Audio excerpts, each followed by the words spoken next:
Hey everyone, ready for another deep dive? Today, we're going to tackle cortisol. Yeah, cortisol. Everyone's heard of it, but do we really get what it's all about? Right. It's always talked about with stress, but it's like way more than that, right? Oh, absolutely. Yeah. This health expert we're looking at, they just break it down so well. So, like, what's the big deal with cortisol then? Well, you gotta think about it like this.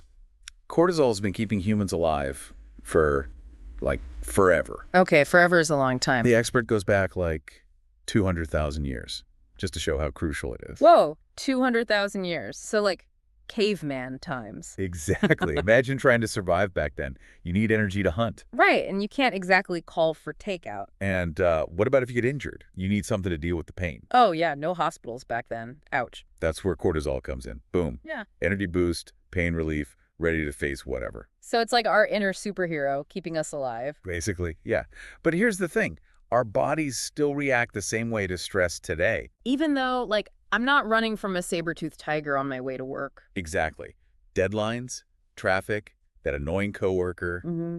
it's all stress to your body. And that's when things get kind of messy, right? Exactly. If it's constant, that fight or flight mode, it backfires. So how does this whole system even work, like, inside us? With the cortisol and all? Okay, so it all comes down to the HPA axis. HPA axis.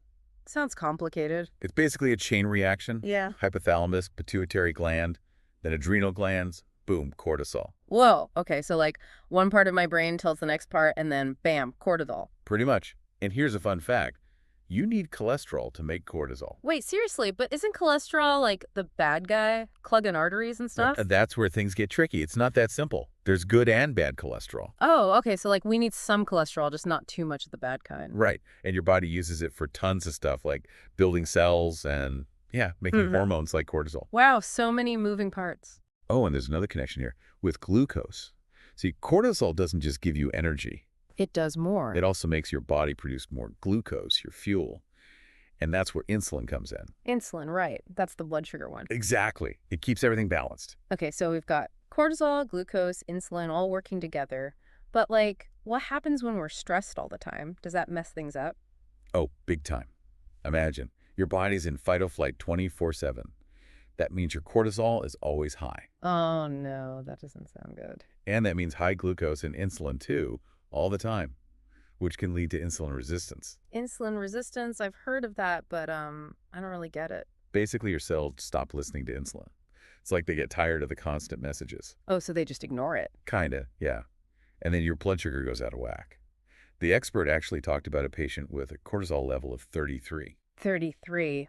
Yikes, that's got to be way too high right Oh yeah, way high. Yeah. And then another patient who'd been dealing with serious stress for 30 years. 30 years of stress? Man, that makes you think. It really does. How long have we been pushing ourselves, Right. Makes you wonder what it's doing to us. And the effects, they don't stop there. It's not just feeling stressed. It's your whole body. So, like, what else can happen? Well, the expert talked about chronic inflammation, for one. Inflammation, like when you sprain your ankle and it swells up? Kinda, but this is different. It's low grade, it's constant, it's under the surface. Oh, so you might not even know it's happening. Right, but it's still causing damage. Yeah. And remember that cholesterol we talked about? Yeah, the good and bad kind. Well, high cholesterol plus chronic inflammation. That's a recipe for clogged arteries. Oh, so it's not just about lowering cholesterol, it's about managing the inflammation too. Exactly. And you know how stress puts you in fight or flight? Well, that affects blood pressure too. So, like, it stays high all the time. Exactly. Hypertension. It's like your body can't relax even when you're trying to chill. So it's not just about feeling stressed. It's like my body is literally stressed out. Pretty much. And on top of that, your immune system takes a hit too. Seriously. So I'm more likely to get sick if I'm stressed. Yep. High cortisol suppresses your immune system. It's like your defenses are down. Whoa. I had no idea. It's wild, right? Just shows how connected everything is. Yeah, like, stress isn't just in our heads, it's messing with our whole body. You got it. But the good news is, there are ways to manage it. Okay, good, because this is a lot to take in. We'll get into all that in the next part of our deep dive, so stay tuned for that. Can't wait to learn some tips for taming this cortisol beast. All right. Welcome back to our deep dive on cortisol. Last time, we saw how chronic stress can really throw this hormone out of whack. Yeah, it was kind of a bummer realizing how much stress can mess with your body, you know? For sure. But the good news is there are things we can do about it. Okay, good, because I was starting to stress about my stress. So what did the expert recommend?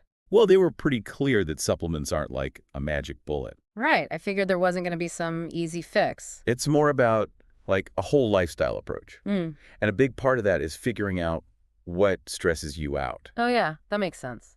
Like what makes me freak out might not even bother you. Exactly. Yeah. Everyone's different. So the first step is just paying attention to how you react to things. So like keeping a little stress diary. You could, or just like notice when you feel your heart racing or your shoulders getting tense. Oh yeah, I definitely know that feeling. Okay, so once you've figured out your triggers, then what? Then you can start to find ways to like calm yourself down. The expert talked a lot about relaxation techniques. Okay, like meditation and stuff. Exactly. Things like meditation, deep breathing exercises, yoga, even just being out in nature can help. I've tried meditation before, but I'm not gonna lie, it's hard to like actually sit still and do it. I hear you. The key is to find something you actually enjoy and start small. So like 5 minutes a day even. Totally. And then gradually do a bit more as you get comfortable. You don't want to make it another chore. Oh, for sure. If I hated running, I wouldn't suddenly force myself to run a marathon, you know? Right. Maybe you try dancing or swimming instead. It's about finding what works for you. I like that. So relaxation techniques. Check. What else helps with stress? Well, the expert was super adamant about getting enough sleep. Ugh, sleep. Easier said than done, right? No, I know. But seriously, it's crucial for regulating cortisol. Okay, so how much sleep are we talking? They recommend aiming for 7 to 9 hours of good quality sleep every night. Every night. Wow. I think I average like 6 on a good week. Yeah, a lot of us are in that boat. But like, think about how much better you feel after a good night's sleep. Oh, yeah, totally. But sometimes I just lie there for ages, unable to fall asleep. Yeah, that's the worst. The expert suggested having a bedtime routine to help wind down. Okay, like what kind of routine? Things like taking a warm bath, reading a book, listening to calming music, Hmm. anything that relaxes you. So no more scrolling on my phone in bed. Definitely not. The blue light from screens can actually mess with your sleep. Oh, right, I've heard that. And probably no coffee before bed either, huh? Nope. Caffeine and alcohol are both big no-nos before trying to sleep. So maybe chamomile tea instead of that glass of wine. Much better. And make sure your bedroom is dark, quiet, and cool, like a little sleep sanctuary. I like that idea. Okay, so relaxation, sleep. What about food? We were talking about healthy fats before. Yes. Yeah. Eating plenty of healthy fats is important. But the expert also said to cut back on processed food. Okay, so no more chips and candy. Basically, yeah. Yeah. And definitely ditch the sugary drinks. So like soda is out. Big time. All that sugar messes with your blood sugar, which then throws off your cortisol. So it's like a domino effect, one thing leading to another. Exactly. And it can leave you feeling tired and craving more junk food. It's a vicious cycle.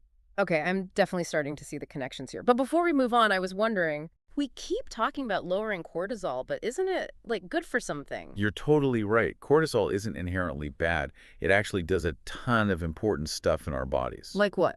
Well, for one, it helps you wake up in the morning, give you that energy to get going. Oh, so that's why I'm so groggy without my coffee. Could be.